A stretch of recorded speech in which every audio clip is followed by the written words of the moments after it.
Hello, welcome back to our ongoing lesson. Mar labaad kusoo dhawaada casharkeena taxanaha ahay. And our today's lesson is going to be market phrases part 2. Maanta casharkeena maxaa waayay erayada suuqa qaybteeda labaad. And the lesson is lesson 7. Casharkana waa kii toddobaad. If you are new viewer, please make sure to subscribe to my YouTube channel. The name is English-Somali Translation Hub, and follow me on TikTok. Hadaa kanaalkeyda ku cusub tahay fadlan subscribe YouTube-ka iga saar, TikTok-tana follow iga dheh.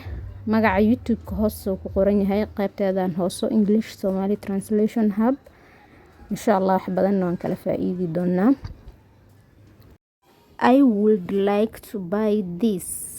I would like to buy this. I would like to buy this. I would like to buy this. Waxaan jeclaan lahaa inaan kan iibsado ama gato.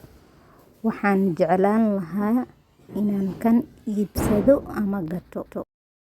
Do you have change? Do you have change? Do you have change? Sarif ama baaqi ma haysaa. Sarif or baaqi ma haysaa. You can use either of them. You can say sarif or baaqi. Sarif or baaqi ma haysaa. Do you have change? Do you have change? Sarif ama baaqi ma haysaa. Sarif or baaqi ma haysaa. Is this on sale? Is this on sale? Kani iib or beec ma yahay.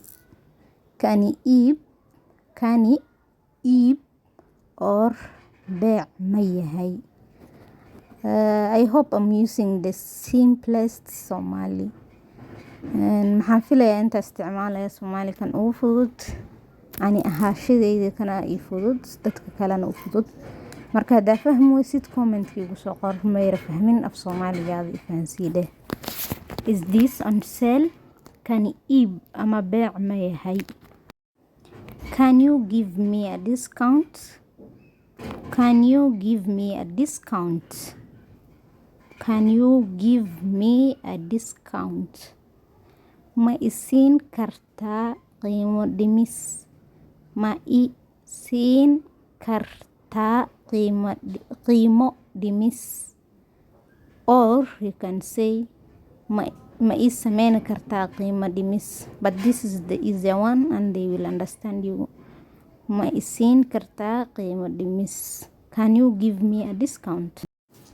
Do you accept credit cards? Do you accept credit cards? Ma aqbashaa kaararka deynta. Ma aqbashaa kaararka deynta. Credit cards waa kaar oo deymeed. Kaar deymeed waa lacaga markaa wax iibsanaysid camal ama wax aad gadanaysid. Kaarkaas isticmaali hadhow waa lagaa goosanaa. Dib dambaa u dhiibi. Marka kaarar deymeed allaha ATM-ka midka lacagta kula soo bixaysid iyo kan way kala duwan yihiin. Waa kaarar deymeed. Do you have a receipt?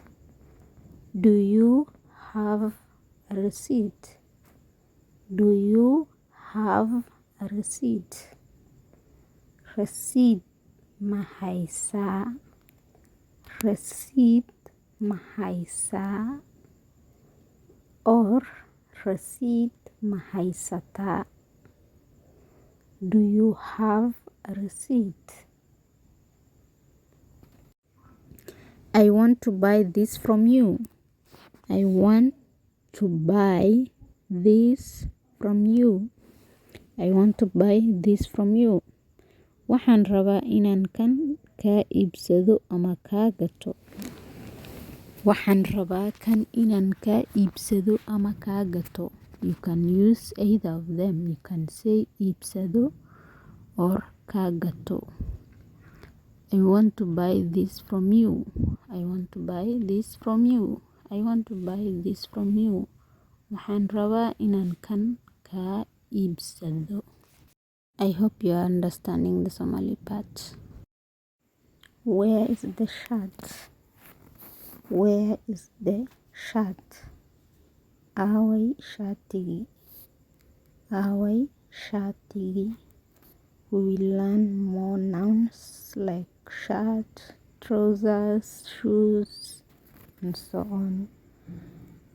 Magacyaal badan ayaan baraneynaa sida shaatiga, surwaalka, kabaha. Inshallah, as time goes on, we will learn more and more.